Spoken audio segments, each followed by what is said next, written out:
Selamat siang sahabat, jumpa lagi bersama saya Tika Amsar dalam Breaking News, update COVID-19 dalam program Jatim News Today yang juga disiarkan serentak di Radio Asosiasi Lembaga Penyiaran Publik Lokal Jawa Timur yang hadir untuk Anda setiap Senin sampai Sabtu jam 11:05 waktu Indonesia Barat. Disiarkan di Suara Sidoarjo, Persada Kabupaten Blitar, Pradia Suara Tuban, Ralita Pamekasan, Mahardika Kota Blitar, dan Suara Gresik.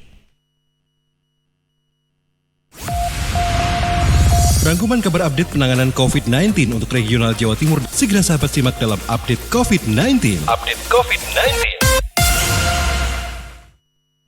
Ya, dan sahabat, untuk edisi hari Rabu di tanggal 15 April 2020 hari ini kita awali dengan informasi yang akan disampaikan oleh reporter Suara Sidoarjo, ada Diding Yunarto yang mengabarkan bahwa Gubernur ingatkan dengan radar COVID penanganan sejak dini, kunci cegah penyebaran. Sahabat, dari hasil pemetaan gugus tugas penanganan COVID-19 Pemprov Jawa Timur, daerah dengan temuan kasus positif tertinggi ada di wilayah Surabaya Raya, yaitu Surabaya, Sidoarjo, Gresik, dan Lamongan. Ini dikatakan Khofifah Indar Parawansa, Gubernur Jawa Timur, dalam konferensi pers Selasa sore kemarin. Menurut Khofifah, kunci mencegah penyebaran adalah dengan mengetahui sejak awal dan melakukan penanganan saat itu juga. Inilah yang kemudian diimplementasikan dalam aplikasi Radar COVID. Tambahan di Surabaya ada 20 orang terkonfirmasi positif. Dari 20 orang, 11 orang mereka dari PDP. Apa artinya? Saya ingin mengajak kepada semuanya, jika kondisi badannya terjaga, yang PDP punya kemungkinan untuk bebas dari pengawasan kalau ada proses recovery yang cepat. Tetapi yang memang dalam kondisi dengan tanda-tanda klinis yang harus segera mendapatkan perawatan, maka sedianya mereka bisa segera mendapatkan perawatan. Yang tadi disampaikan oleh Pak Dr. Joni, bahwa kecepatan untuk mendapatkan perawatan itu juga menjadi bagian yang sangat menentukan tingkat kesuksesan di dalam memberikan layanan kesehatan. Jadi apa yang memungkinkan masyarakat bisa mengakses lebih cepat di radar COVID ini sengaja untuk bisa memberikan informasi.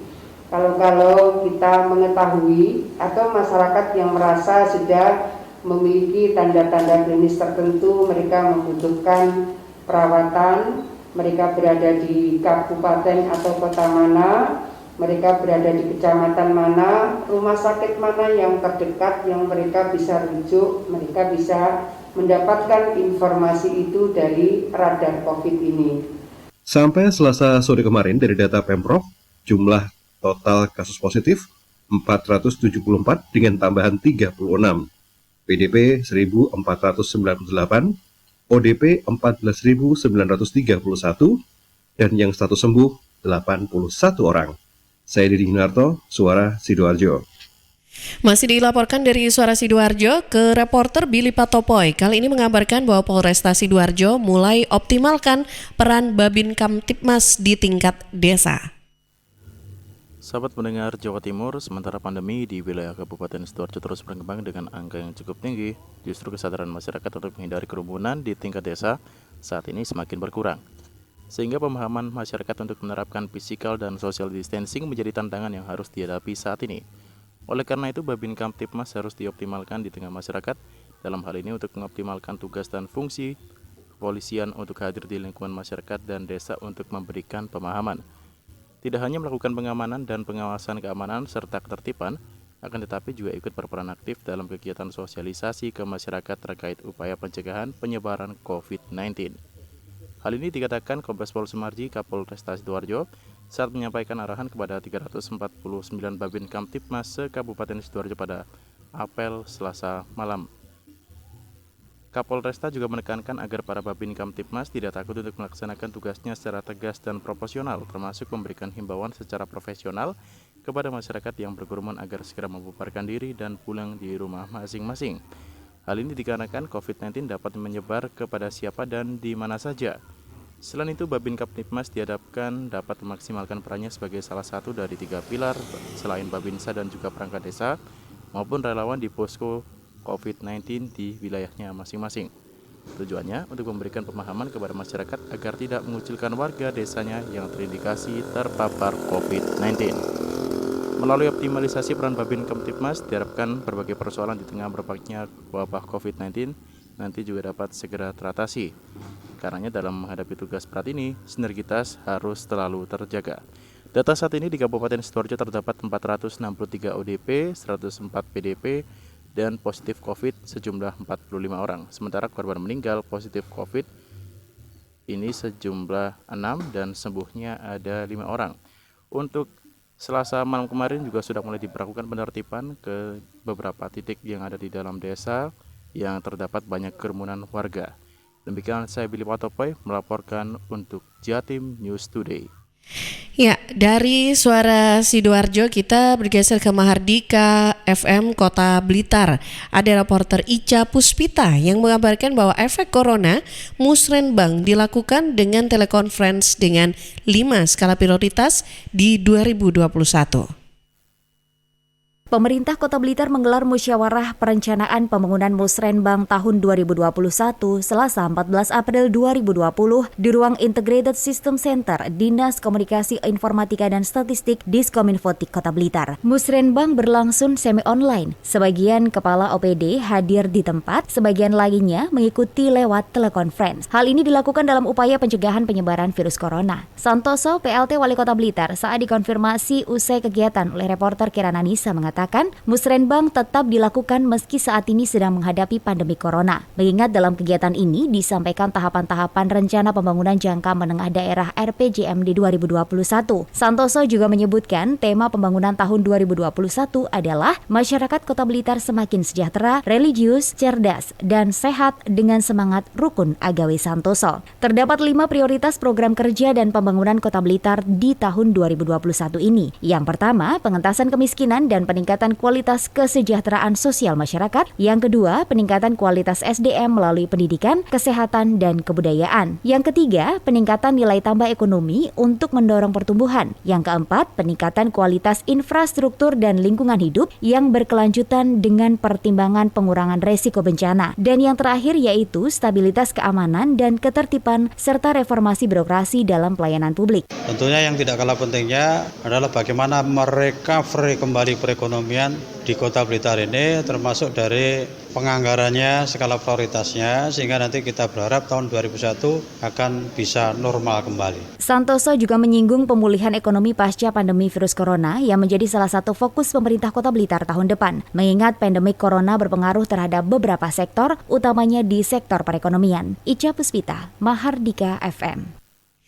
Masih dilaporkan dari Mahardika FM Kota Blitar ya. Kita bergeser ke reporter Ivano Kusnadi yang mengabarkan bahwa Kecamatan Kepanjen Kidul, Kota Blitar refocusing anggaran PPMK untuk berikan bantuan APD ke kelurahan. Penyaluran bantuan ini dilakukan Senin 13 April 2020 di Balai Kelurahan Tanggung. Sejumlah bantuan yang diserahkan mulai dari wastafel portable, handspray, baju alat pelindung diri atau APD, dan cairan disinfektan. Parminto, Camat Kepanjen Kidul, dikonfirmasi di ruang kerjanya Selasa 14 April 2020 mengatakan bantuan ini merupakan hasil dari relokasi dan refocusing anggaran program pemberdayaan masyarakat kelurahan atau PPMK Kecamatan Kepanjen Kidul. Pihaknya mengatakan sejak virus corona mewabah, Kecamatan Kepanjen Kidul bergerak cepat mengikuti anjuran pimpinan untuk melakukan relokasi anggaran. Peruntukannya difokuskan untuk APD virus corona, mulai dari wastafel portable agar masyarakat bisa membudayakan kebiasaan cuci tangan dengan sabun. Supaya masyarakat lebih nyaman, pihaknya juga memberikan alat semprot atau handspray beserta APD lengkap dan disinfektan. Parminto mengatakan bantuan ini akan diserahkan ke kelurahan di wilayahnya secara bertahap. Sementara ini masih Kelurahan Tanggung yang sudah menerima dan dibagikan ke 13 RW yang ada di kelurahan tersebut. Itu tahap kedua, artinya secara real 7 kelurahan di kami sudah mengadakan. Kemarin itu tahap kedua, karena yang tahap pertama kemarin ada 4 kelurahan. Jadi yang sudah kita bagikan minggu kemarin, karena ini prosesnya utamanya karena wastafel itu besi, terus las itu kan bertahap giliran, makanya kemarin yang 4 tahap pertama itu Parminto berharap upaya yang dilakukan Kecamatan Kepanjen Kidul ini bisa diimbangi dengan kesadaran masyarakat dalam menerapkan PHBS, perilaku hidup sehat, agar terhindar dari virus corona. Rifano Kusnadi, Mahardika FM. Dari Kota Blitar kita bergeser ke Gresik, dilaporkan oleh reporter Putri Rizkiana dari Suara Gresik. Efek corona, bisnis wedding organizer di Gresik alami penurunan omset. Semakin luasnya penyebaran COVID-19 di Kabupaten Gresik juga berdampak kepada pengusaha wedding organizer. Banyaknya konsumen yang menunda acara pernikahan membuat pengusaha wedding organizer mengalami penurunan penghasilan. Saya mewakili MUA atau Perias dari Kabupaten Gresik dan teman-teman fotografer, juga teman-teman entertain, berikut MC, hiburan dan lain-lain yang berkecimpung di dunia entertain yang ada hubungannya dengan wedding atau pernikahan.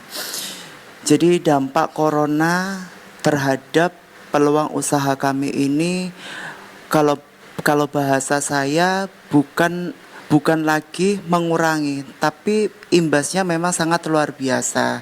Karena yang perlu diketahui oleh semua bahwasanya kan sumber income penghasilan kami ini dari wedding. Sementara banyak di antara teman-teman perias yang mengharapkan hasil atau pendapatannya cuma dari wedding. Nah, beruntungnya kalau mereka yang istilahnya sudah punya pasangan dan mempunyai pendapatan lain mungkin bisa terkatrol.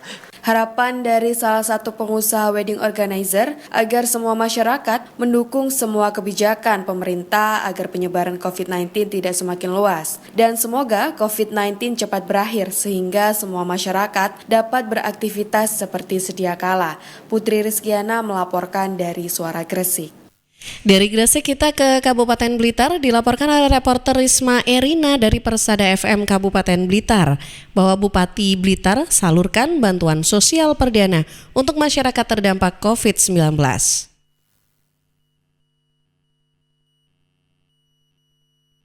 Pemerintah Kabupaten Blitar menyalurkan bantuan sosial perdana bagi masyarakat terdampak coronavirus disease 19 di kantor Pemkab Kanigoro pada hari ini. Acara ini juga dihadiri langsung oleh Forum Pimpinan Daerah Forkopimda Kabupaten Blitar, Sekretaris Daerah, jajaran ASN di lingkup Pemkab Blitar dan aparat kepolisian serta TNI. Bupati Blitar Dr. Andes Hajirianto MM mengatakan pemberian paket sembako COVID-19 diawali di Kecamatan Sutojayan dan direncanakan akan terus berlanjut ke wilayah berikutnya.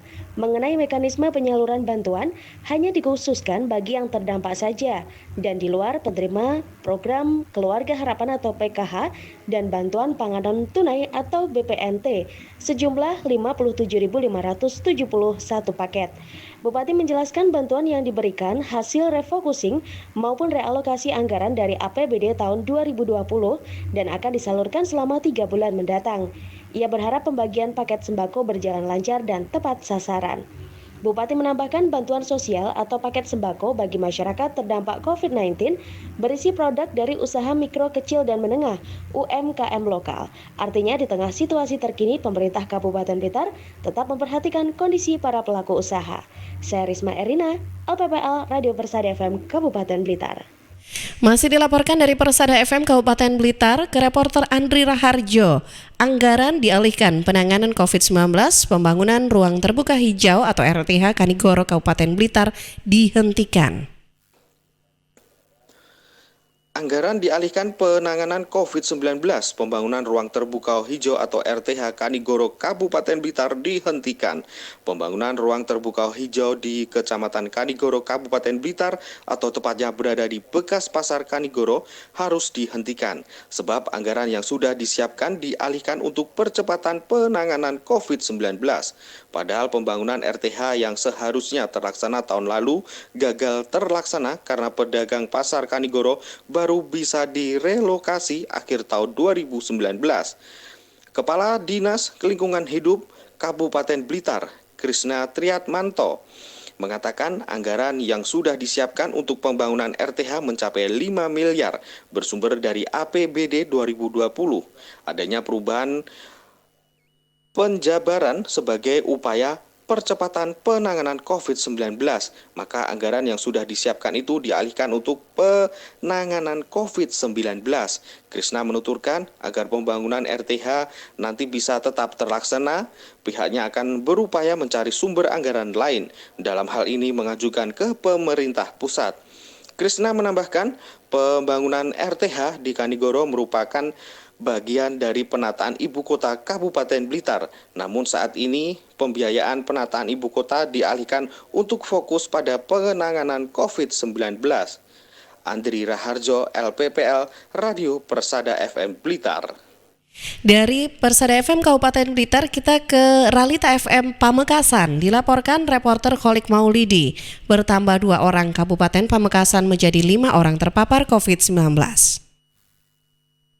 Satuan Tugas atau Satgas COVID-19 menerima informasi dari Satgas Jawa Timur bahwa telah dikonfirmasi bertambahnya 2 orang positif COVID-19 di Kabupaten Pamekasan. Konfirmasi itu keluar dari hasil laboratorium Kementerian Kesehatan Jakarta pada Selasa 14 April 2020. Tim Satgas Pencegahan dan Pengendalian COVID-19 Kabupaten Pamekasan selaku bagian komunikasi Sigit Priyono mengatakan 2 orang yang baru dikonfirmasi positif COVID-19. Yang pertama adalah petugas pendamping ibadah haji atau PPIH dengan usia kurang lebih 57 tahun dan beralamat Kecamatan Propo. Selanjutnya yang kedua adalah tenaga kesehatan ibadah haji atau TKIH dengan usia kurang lebih 40 tahun dan beralamat Kecamatan Galis. Sebelum dinyatakan dikonfirmasi positif COVID-19, kedua orang itu sebelumnya telah masuk daftar orang dalam pemantauan atau ODP. Satgas COVID-19 Kabupaten Pamekasan memperoleh informasi dari Satgas COVID-19 Jawa Timur bahwa telah terkonfirmasi 2 kasus baru positif COVID-19 di Kabupaten Pamekasan. Dan itu merupakan hasil laboratorium Kementerian Kesehatan yang ada di Jakarta. Sehingga sampai saat ini jumlah positif COVID-19 di Kabupaten Pamekasan sejumlah 5 orang dan 1 orang telah meninggal dunia. Sebagai informasi, sampai saat ini di Kabupaten Pamekasan terdapat 124 orang dalam pemantauan atau ODP, 2 pasien dalam pengawasan atau PDP telah selesai, dan 5 orang positif COVID-19 dengan rincian 1 orang telah meninggal, 2 orang sedang dirawat, serta 2 orang baru terkonfirmasi. Kholik Maulidi, Ralita FM Pamekasan. Masih dilaporkan dari Ralita FM Pamekasan ke reporter Arifin. Kali ini yang mengabarkan tentang Akbid UIM Pamekasan dukung PSBB dan bagikan masker gratis. Ya, kerabat, program studi Akademi Kebidanan atau Prodi Akbid Universitas Islam Madura UIM Pamekasan mendukung program pemerintah tentang kebijakan pembatasan sosial berskala besar atau PSBB dalam rangka memutus mata rantai penyebaran COVID-19. Hal itu disampaikan Kepala Prodi Kebidanan UIM, Laila Imro'atuz Zulaikho, saat membagikan masker di Monumen Aret Lancor Selasa kemarin. Bersama mahasiswanya, Laila dikawal kepolisian dan Satuan Polisi Pamong Praja langsung memberhentikan kendaraan roda 2 dan roda 4, tukang becak, serta orang yang melintas di area jalan Monumen Aret Lancor agar mereka yang tidak menggunakan masker setiap harinya jika keluar rumah sadar menggunakan masker. Sebab menurutnya, kesadaran dan pemahaman masyarakat Indonesia khususnya Pamekasan masih minim tentang pentingnya menggunakan masker guna mengantisipasi penyebaran pandemi COVID-19 yang tengah melanda kurang lebih 200 negara di dunia. Jadi kami dari Kebidanan UIM ini mendukung program pemerintah dalam rangka pembatasan sosial berskala besar. Jadi di masyarakat Pamekasan ini tidak semuanya sadar untuk menggunakan masker. Oleh karena itu kami berinisiatif untuk membagikan masker kepada pengendara sepeda motor. Dari Ralita FM Pamekasan, Arifin melaporkan. Masih di kali ini kita bergeser ke Pradia Suara Tuban. Ada reporter Khalilul Aris yang mengabarkan bahwa Wakil Bupati pastikan 1 pasien konfirm positif COVID-19 adalah staf Dinkes Tuban. Wakil Bupati Tuban Nurnah Rusen membenarkan jika pasien tambahan COVID-19 di Kabupaten Tuban adalah salah satu staf di Dinas Kesehatan. Wabub menjelaskan jika yang bersangkutan memiliki riwayat tracing, pernah kontak dengan pasien positif COVID-19 yang telah meninggal. Selain itu, pasien juga sering melakukan perjalanan bolak-balik Tuban-Surabaya. Saat ini pasien tersebut telah diisolasi di RSUD Erkusma Tuban. Dengan bertambahnya pasien positif COVID-19 asal Jatirogo, berarti kasus positif COVID-19 di Kabupaten Tuban terdapat 3 kasus dengan 1 pasien meninggal dunia. Wabub juga menegaskan jika tracing telah dilakukan kepada keluarga pasien serta seluruh pegawai Dinas Kesehatan. Sejauh ini seluruhnya dinyatakan negatif. Tambahan itu memang dari pegawai kita ya, staf di Dinas Kesehatan. Kalau riwayat tracingnya itu pernah kontak dengan yang sudah wafat itu, pernah kontak ya, bukan inten. Tapi sama seperti yang disampaikan di media, ini orang ini sering ke Surabaya memang. Jadi kita masih belum ada kepastian ini akibat kontak dengan Zainal Habib itu atau dia imported kasus dari Surabaya gitu. Ini yang belum ada kepastian. Tapi dia untuk tesnya ini sudah positif. Pernah kontak dengan yang positif baru ini sudah semua di rapid test. Ya sementara masih negatif ya, yang terutama itu. Karena dia kan punya ruangan sendiri, jadi tidak terlalu banyak yang kontak secara langsung. Dan ini memang kerjanya tidak melayani langsung ke masyarakat. Iya, yang keluarganya ini juga sudah di tracing, keluarganya yang di Jatirogo dan ada 2 anaknya itu, ini sementara ini masih negatif untuk tracing rapid testnya. Khalil Aris, Pradia Suara untuk Jatim News Today. Masih dilaporkan dari Pradia Suara Tuban, kali ini ke reporter Hikmah Suroya yang mengabarkan bahwa Bupati cek kesiapan tempat isolasi desa. Bupati Tuban Fatuluda berkeliling ke sejumlah desa untuk mengecek kesiapan tempat isolasi pemudik di desa Selasa 14 April 2020. Desa-desa tersebut antara lain Kesamben di Kecamatan Plumpang, Desa Maibi di Kecamatan Rengel, Desa Sokosari dan Rahayu di Kecamatan Soko, dan posko yang ada di perbatasan Kecamatan Soko. Bersama Dandim 0811 Tuban, Kapolres Tuban, serta jumlah pimpinan OPD. Bupati Uda mengatakan kegiatan tersebut bertujuan memastikan kesiapan setiap desa untuk menyiapkan tempat isolasi bagi warga yang baru datang dari luar kota atau luar negeri. Ingin memastikan kesiapan desa, baik itu dari jumlah desa itu jumlah penduduknya yang kerja di luar kota berapa, kemudian ada kemungkinan kembali berapa, kemudian kalau tidak kembali bagaimana solusinya. Di antaranya harus ada isolasi, dan kalau isolasi sudah ada tempatnya belum. Alhamdulillah di setiap desa sudah ada tempat. Ini berarti semuanya sudah tanggap dengan adanya COVID-19 ini. Kami akan apresiasi dan banyak terima kasih atas kerjasamanya yang baik selama ini. Akan ada shotnya di nanti dari Dinas Kesehatan kalau tidak mau diisolasi itu ada beberapa tahapan. Kalau memang itu tidak ada kelainan apa-apa, bisa cukup isolasi di rumah. Kalau nanti tidak ada gejala-gejala, maka harus keluar dari rumah. Bisa di tempat yang sudah ada maupun di puskesmas. Kalau orangnya itu nanti tidak mau, itu harus dipaksa. Jadi semuanya harus bisa menyelamatkan dirinya sendiri dan juga bisa membantu untuk keselamatan orang lain. Berikut kutipan wawancara bersama Bupati Tuban Fatuluda. Hikmah Suroya melaporkan untuk Jatim News Today. Ya, dan sahabat, demikian breaking news update COVID-19 yang disiarkan di program Jatim News Today, disiarkan serentak di Radio Asosiasi Lembaga Penyiaran Publik Lokal Jawa Timur, Suara Sidoarjo, Persada Kabupaten Blitar, Pradia Suara Tuban, Ralita Pamekasan, Mardika Kota Blitar, dan Suara Gresik. Anda bisa nantikan kembali untuk breaking news update COVID-19 Jatim News Today setiap Senin sampai Sabtu jam 11.05 waktu Indonesia Barat. Saya Tika Amsar, selamat siang. Perkembangan penanganan COVID-19 untuk wilayah regional Jawa Timur sudah sahabat simak dalam Update COVID-19. Update COVID-19. Update COVID-19 bisa sahabat simak Senin sampai Sabtu jam 11 siang. Persembahan dari Asosiasi Lembaga Penyiaran Publik Lokal Jawa Timur.